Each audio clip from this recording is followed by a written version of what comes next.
әңгімемнің тоқ етерін бірден айтып бастайын видеомды.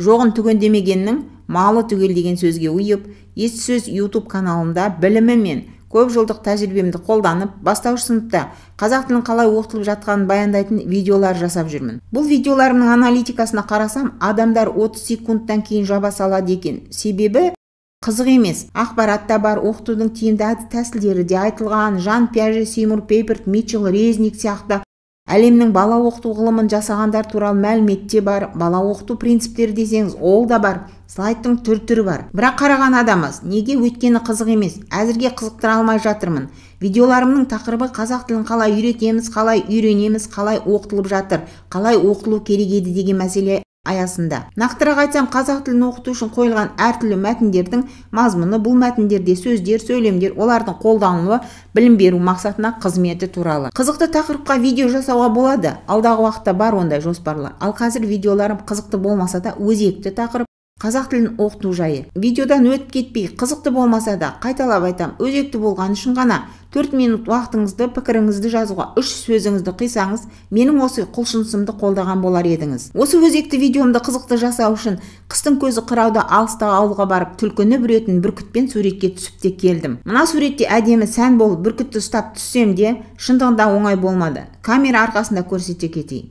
Аға мен жеңгем құрақ ұшып қарсы алса да, байғұс бүркіт асауына да қоймады. Менен ұшып кеткісі келді, бірақ аяғына байланған жіп мүмкіндік бермеді. Бар мақсатым осындай өзекті тақырып қызықты болсын деп, қолынан келгенше тырысып бақтым. Шын, тірі бүркітті сонша іздеу себебім не десеңіз, бастауыш қазақ тіліндегі мына тақырып. 3-ші сынып қазақ тілінде түлкіні бүрген сурет, бүрген жерін жылатын деген жол бар өлең, түлкіні бүрген суреттің астына қойылған көк байрақтағы бүркіт бейнесін түсіндірген, мәтіннің соңғы сөйлемін көшіріп жаз деп екпін түсіре айтылған, аяқтан шалғысы келетіндердің топшысымен қағып ерен қайрат көрсету бейнесі деген сөйлем. Бұл мәтіндер қазақ тілін оқытуда оқу мақсатына жету үшін қойылған. Қазақ тілін қалай оқытып жүрміз, қалай оқыттық, қалай оқытуымыз керек еді деген тақырыпта видео дайындап жүргенім, қазақ тілін оқыту картинасын көпшілік үзік-үзік емес, толығырақ көрсе, оқулықтардың парқына барса, нені өткізу керектігі білінетін болады деп ойлаймын. Оқу ағарту министрлігі бастауыш білім беруді жаңа деңгейге көтеру керек деп жатыр. Дұрыстау керек деп жатыр. Нені дұрыстау керек екені білінсе, соны түзету оңай. Нені түзетуді білмесек, қайтадан сол ескі сурет, ескі мәтін, ескі мазмұн, ескі әдісті жаңа ресурстар жұмсап, қайталап шығара беретін боламыз. Бұны оқулықтардағы мысалдардан көруге болады. Бүкіл әлемде балаларға білім беруде аңдарды теріс үшін өлтірмейік дейді. 2020 жылы жаңа шыққан әліппеге түлкінің терісі бағалы деп жазып қойдық. Яғни ескі сурет, ескі мазмұн. Негізден талап оқулыққа қойылған әрбір мәтін оқу мақсатына жетуге қызмет етуі керек. Осыдан 21 жыл бұрын күнге ұшқан сұңқар деген Түркияда шыққан кітап дайындауға қатыстым. Осы кітапта көк байрақта қыран бейнесін күнге ұшқан сұңқар деп түсіндірген болатынбыз. Бұны еске алған себебім, аяқтан шалғысы келетіндерді топшысымен қалғып, ерен қайрат көрсету бейнесі деген сөйлеммен салыстырсақ, әрі қысқа, әрі нұсқа деп ойлаймын. Нақтырақ айтсам, бастауыш сынып қазақ тілін оқытудың үлгілік бағдарламасында қазақ тілін қалай оқыту керек дегенде былай жазылып. Үлгілік бағдарлама деген қазақ тілін қалай оқыту керектігін түсіндіріп беретін ресми құжат.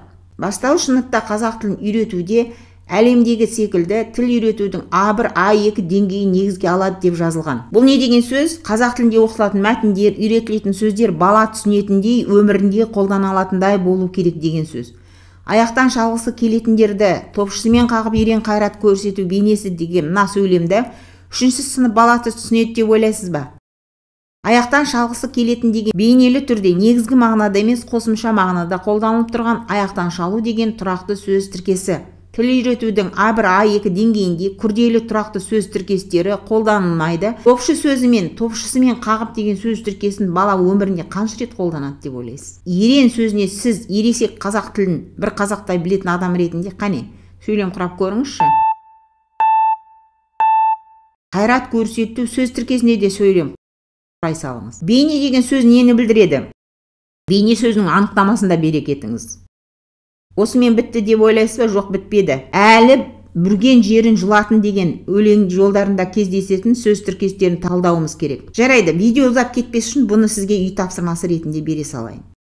Балаларды ересектер секілді ойлауға мәжбүрлегенше ең жақсысы олар тамаша үйренуші екендігін естен шығармауымыз керек және оларға барынша ұқсауға қатты тырысайық деген Сеймур Пейпер.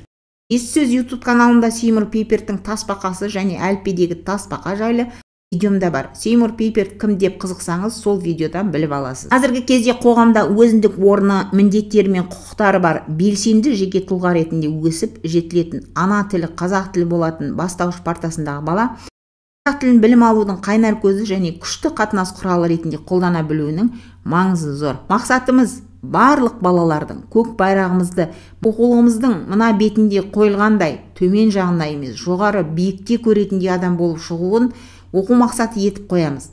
Кейбір балалар есейе келе ата салтын жалғастырып, өздері қаласа, менің алда берген ағам секілді саятшы, бүркіші болам десе, ерік өздерінде. Құптаймыз. Қазақ тілінде үйреткен мына білім мазмұнын балалар өмірінің қай кезеңінде, қай жерде қолданатыны жайлы келесі видеода көрсететін боламын.